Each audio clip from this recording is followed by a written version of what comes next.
मालेगाव तालुक्यातील डोंगराळ भागातील कुमारी यज्ञा जगदीश दुसाणे या 4 वर्षांच्या मुलीवर बलात्कार करून अत्यंत अमानुषपणे निर्गुण हत्या करण्यात आली आहे।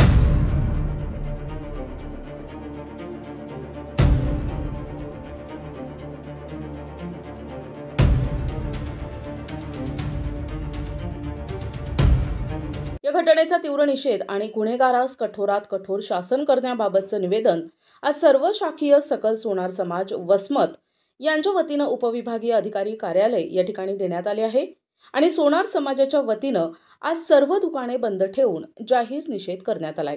यावेळी सर्व शाखीय सकल सोनार समाज वसमतचे सर्व समाज बांधव नागरिक मोठ्या संख्येने यावेळी उपस्थित होते। असे निवेदन आहे मुख्यमंत्री साहेबांनी फास्ट ट्रॅकवर हा खटला चालू करून आरोपीला लवकरात लवकर फाशीची शिक्षा द्यावी आणि यज्ञाला न्याय द्यावा, कारण ह्या 4 वर्षाच्या मुलीवर अत्याचार करून तिचा खून करण्यात आलेला आहे। हे निषेधार्थ आहे।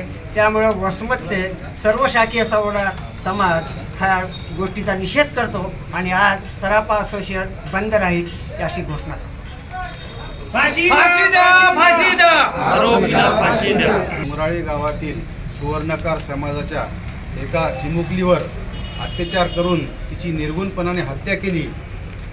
या नराधमाला कठोरात कठोर कारवाई व्हावी आणि त्याला फाशीची शिक्षा मिळावी आणि हा खटला फास्ट ट्रॅक कोर्टामध्ये चालावा अशी आमची सगळ्या वसमत तालुक्यातील सुवर्णकार बांधवांकडून विनंती आहे।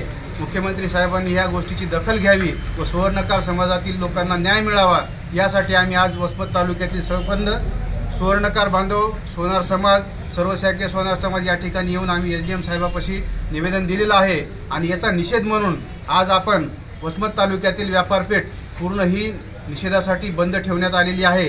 तरी शासनाला आमची कळकळीची विनंती आहे सोनार समाज बांधवांकडून की शासनाने याची जास्तीत जास्त महत्त्वाच्या याच्यामधून दखल घेऊन आम्हाला न्याय मिळावा, अन्यथा याच्यानंतर जर न्याय नाही मिळाला तर आम्ही याच्या पुढचं सुद्धा आणखी मोठं आंदोलन करू शकतो। हे शासनानं लक्षात घ्यावं ही आमची विनंती आहे। महिला सुरक्षित भारताचा कणा हा शेती आणि स्त्री आहे। छत्रपती शिवरायांचा हा महाराष्ट्र आहे आणि छत्रपती शिवरायांच्या महाराष्ट्रामध्ये एकाही लेकीबाळीला कधीही गालबोट लागलेलं नाही, उलट संरक्षण मिळालेलं आहे। त्याच्यामुळं आपल्या महाराष्ट्रामध्ये अशा घटना होत असतील तर कायद्याचा कुठंतरी धाक कमी झाला असं मला वाटते।